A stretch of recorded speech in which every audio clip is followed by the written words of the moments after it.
Muy buenas tardes y bienvenidos a esta sección, a esta reflexión que compartimos con ustedes, reflexiones desde la fe, pues con el deseo que les sirva para su vida personal, para en su vida familiar.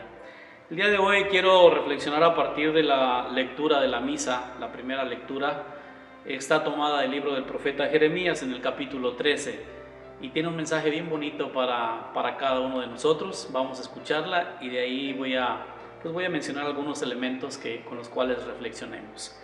Entonces, en Jeremías 13 leemos lo siguiente: El Señor me dijo, ve a comprar un cinturón de lino y póntelo en la cintura, pero no lo metas en el agua. Compré el cinturón y me lo puse en la cintura, según la orden del Señor. Entonces el Señor me habló por segunda vez y me dijo, toma el cinturón que compraste y que llevas puesto en la cintura, levántate y vete al río Éufrates y escóndelo ahí, en el agujero de una roca. Fui y lo escondí en el Éufrates, como me había ordenado el Señor. Al cabo de mucho tiempo me dijo el Señor, levántate, vete al Éufrates y recoge el cinturón que te mandé que escondieras ahí. Fui al Éufrates, escarbé y recogí el cinturón del sitio donde lo había escondido, pero el cinturón se había podrido, no servía para nada. Entonces el Señor me habló y me dijo, esto dice el Señor, del mismo modo haré yo que se pudra la gran soberbia de Judá y de Jerusalén. Ese pueblo malvado se ha negado a obedecerme, se porta obstinadamente, ha seguido a otros dioses para servirlos y adorarlos, y será como este cinturón, que ya no sirve para nada. Porque así como el cinturón va adherido al cuerpo, así quise llevar unidas a mí a la casa de Israel y a la casa de Judá, para que fueran mi pueblo, mi fama, mi gloria y mi honor. Pero ellos no me escucharon. Este episodio de Jeremías nos narra una de las acciones del profeta. Sabemos que una de las maneras de predicar de los profetas y de dar una enseñanza al pueblo de Israel era precisamente mediante ciertas acciones que realizaban en su vida y que servían de ejemplo para transmitirles un mensaje. Este episodio que se compra esta prenda, este cinturón fino, y luego lo descuida, lo esconde y lo encuentra podrido, pues representa, como él mismo lo explica, al pueblo de Israel que se había olvidado de su Dios y de su alianza. Precisamente con estas palabras, y son las que yo quiero reflexionar con ustedes en este día, cuando dice, del mismo modo haré yo que se pudra la gran soberbia de Judá y de Jerusalén. La gran soberbia de Judá. Judá era el reino del sur y en aquel momento, después de la destrucción de el otro reino de sus hermanos del norte, se sentían como bendecidos, decir, bueno, nosotros no somos como aquellos que fueron destruidos, nosotros sobrevivimos y nosotros somos mejores que ellos. Por eso el profeta habla de la soberbia. Y precisamente, fíjense, conectando un poco al Nuevo Testamento, el lugar donde me encuentro ahorita, pues frente de uno de los confesionarios aquí de la catedral, aquí a un lado mío está la imagen de San Pedro, el discípulo al cual Jesús le encarga ser el responsable de la comunidad de los apóstoles. Podemos ver, aquí está el gallo famoso, cuando nos recuerda uno de los momentos de soberbia de Pedro, porque le dice, Señor, yo te acompañaré a donde quiera que vayas, aunque tenga que morir, y Jesús le responde, mira Pedro, esta misma noche me negarás, antes de que el gallo cante, me habrás negado 3 veces, y así sucedió. Entonces es un momento de soberbia del apóstol. Y hablando de la soberbia, podemos pensar también en la actitud que cualquiera de nosotros como personas, como seres humanos podemos tener.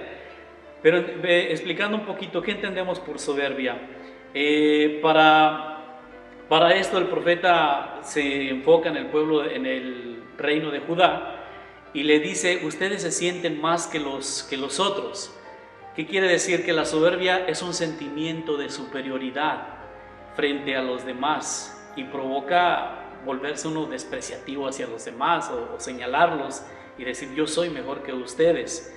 Es ese sentimiento de superioridad pues que lleva a presumir las cualidades que pueden tenerse o no de la persona o de un grupo de personas, de las ideas, y decir que los demás no cuentan, no valen o no sirven para nada.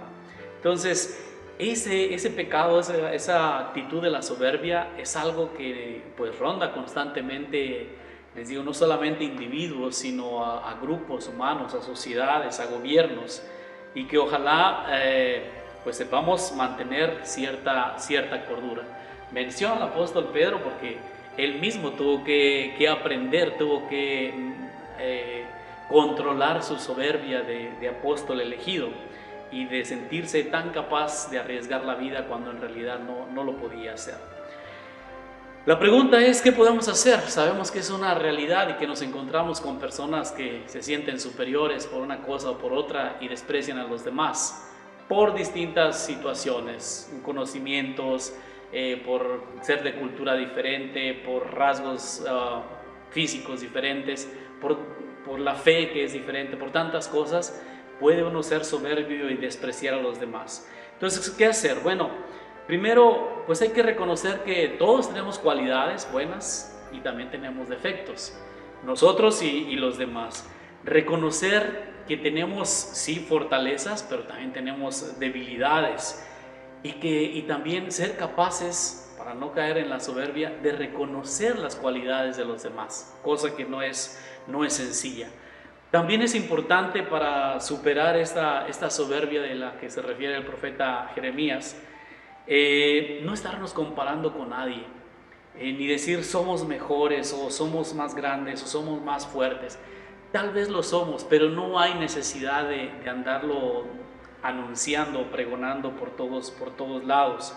No es eso lo que el Señor nos invita a hacer.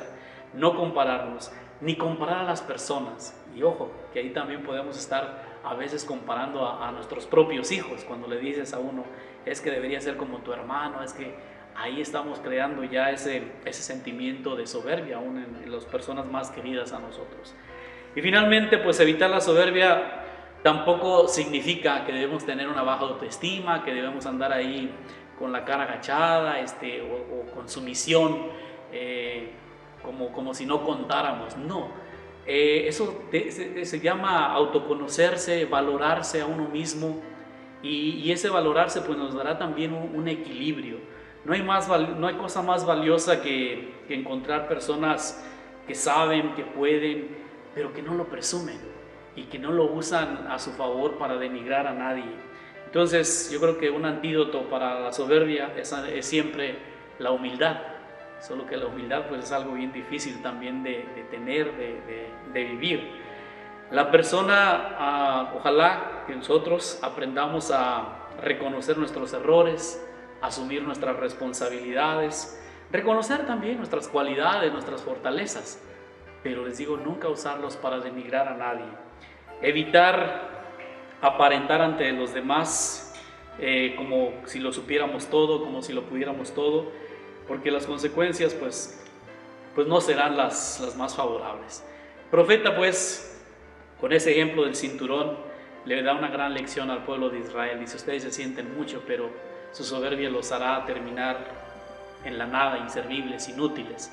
Que no nos suceda lo mismo a nosotros, que la soberbia no nos lleve a perdernos, a perder oportunidades, a perder gente valiosa a nuestro alrededor, porque la soberbia aleja a las personas.